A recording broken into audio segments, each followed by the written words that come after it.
이번 주에 이제 주요 반도체 기업들의 실적 발표가 있죠. ASML과 TSMC가 그 주인공인데, TSMC 같은 경우에 이제 잠정 실적 발표에서 호실적을 이미 알려줬기 때문에 세부 실적만 확인하면 되는 거였는데, ASML이 이제 약간 쇼크 같은 실적이 나왔다라는 거죠. 물론 실적 발표 때 공식적으로 나온 건 아니고 홈페이지에 이제 하루빨리 실적이 유출이 됐죠. 네, 그러면서 어닝이 굉장히 좋지 않구나. 특히 이제 전망이 좋지 않구나 라고 하면서 급락했습니다. 그러면 이 ASML의 쇼크가 이제 미증시까지 하락시켰고 국내 증시의 반도체주까지 오늘 밀어내리는 형국인데, ASML이 어떤 기업인지 간단히 설명드리고 그 다음에 이에 따른 영향, 뭐 해석 이런 부분들 한번 살펴보도록 할게요. 역시 이제 정리를 한번 해놨는데, ASML이 왜 중요하냐? 몇 년 전만 해도 아무 관심도 없던 기업이었습니다. 네, 네덜란드 반도체 장비 기업인데, 아니 네덜란드 반도체 장비 기업까지 알아야 돼? 네, 지금은 알아야 되죠. 네, 반도체 시장에서 굉장히 중요한 역할을 하고 있는 기업이기 때문인데요. 일단 이 기업이 생산하는 대표 제품 중에 하나가 EUV 노광 장비라는 겁니다. 근데 이게 왜 중요하냐? 이 장비로 상당히 미세한 회로를 만들 수 있어서 초미세 공정의 필수라는 거예요. 이 반도체라는 것은 기술이 진보할수록 뭐 10나노, 7나노, 5나노 많이 들어보셨죠? 굉장히 작게 만들면서 이 회로를 얇게 만드는 게 또 중요합니다. 반도체가 작아지니까 회로도 같이 얇아져야 되고, 이 얇아진 회로를 막힘없이 굉장히 많이 만들어야 이제 반도체끼리의 이제 그 신호가 빨라요. 그게 이제 컴퓨터의 성능에 직접적인 영향을 미쳐요. 쉽게 말하면 반도체가 고사양화 되는 데 있어서 EUV 노광 장비는 반드시 필요하다, 이렇게 보시면 됩니다. 그래서 ASML이 중요한 건데, 이게 얼마냐? 이게 대당 원래 한 3천억 정도였는데요, 지금은 이제 5천억 정도예요.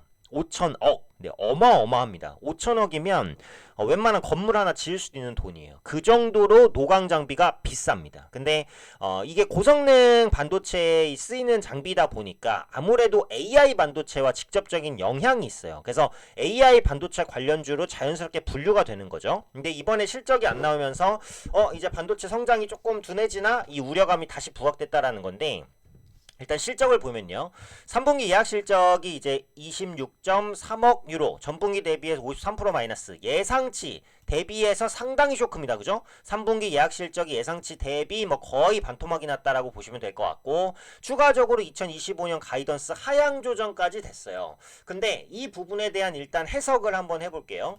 자, 보시면 중국 부분에 이제 변수가 있었습니다.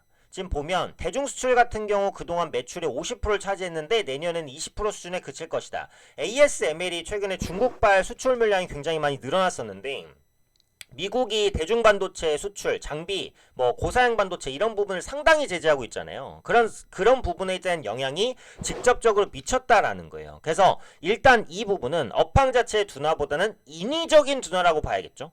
네, 중국의 반도체 패권을 뺏기지 않겠다는 미국의 야망이 들어간 거니까요. 미국과 유럽의 야망이 들어갔다라고도 볼 수 있겠죠. 그래서 그에 따른 어떻게 보면 피해를 ASML이 받는 거기 때문에 반도체 업황 둔화만으로 밀린 것은 아니다, 이제 이렇게 보시는 게 맞을 것 같고, 실제로 범용성 반도체 시장은 좀 둔화되고 있는 것 같아요. 그 부분은 ASML도 밝혔습니다. 하지만 엔비디아의 블랙엘이 이제 잘 팔리는 것처럼 AI 반도체 시장은 여전히 호황이에요.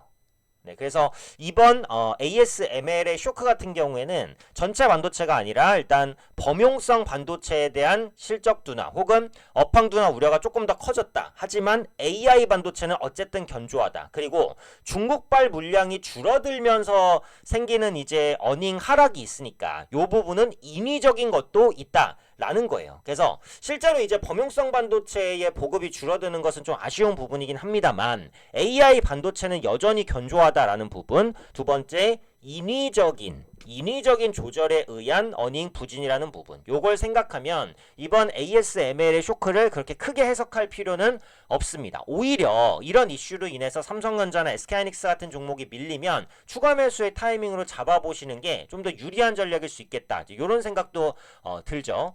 차트 한번 볼게요. 사실 미증시는 워낙에 종목들이 그동안 좀 좋았기 때문에 언제든지 어떤 이슈로든 조정이 나올 수 있습니다. 그래서 ASML이 이제 16% 정도까지 이제 급락하면서 국내 증시 악영향을 끼치는 건데, ASML도 보시면 그동안 주가가 엄청 많이 올랐어요. 엔비디아도 마찬가지고 AMD도 마찬가지고 미국의 반도체 기업 인텔 제외하면 대부분 많이 올랐잖아요. 조정의 빌미로 좀 작용을 한 것이지 이 부분이 그렇게 크게 악재로 반도체 줄을 지금부터 막 누른다 이렇게 보지는 않습니다. 네, 그래서 지금 같은 조정은 오히려 이제 저가 매수의 기회로 활용할 수 있다는 생각이 들고, 삼성전자 같은 경우에도 개파락 출발한 다음에 지금 10분 봉으로 보시면은 1분 봉으로 볼까요? 어때요? 하락폭을 점차 좁혀가고는 있습니다. 물론 매물도 많고 외국인의 수급도 현재 꺾였기 때문에 굉장히 빠른 반등으로 이어지긴 조금 어려워요. 근데 하단이 튼튼해지고 있다는 건 분명히 느낄 수 있을 것 같고요.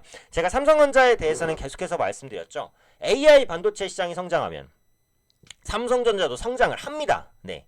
HBM 공급은 지금 엔비디아에 안 들어가는 것이지 다른 곳에 안 들어가는 건 아니죠. 글로벌 HBM 시장에서 40%의 점유율을 삼성전자가 차지하고 있습니다.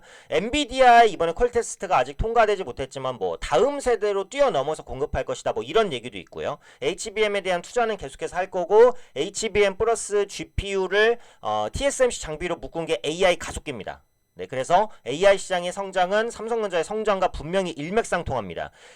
메모리 반도체가 안 들어가는 비메모리 반도체의 성장은 없어요. 네, 그래서 이 부분은 분명하게 좀 기억을 하시면 되고, 이번 그 장비주, 네덜란드 장비주 ASML의 어닝 부진을 너무 크게 확대 해석하실 필요는 없다. 오히려 반도체주의 저가 매수로 활용할 수 있는 그런 이슈였다. 이렇게 보시면 될 것 같습니다.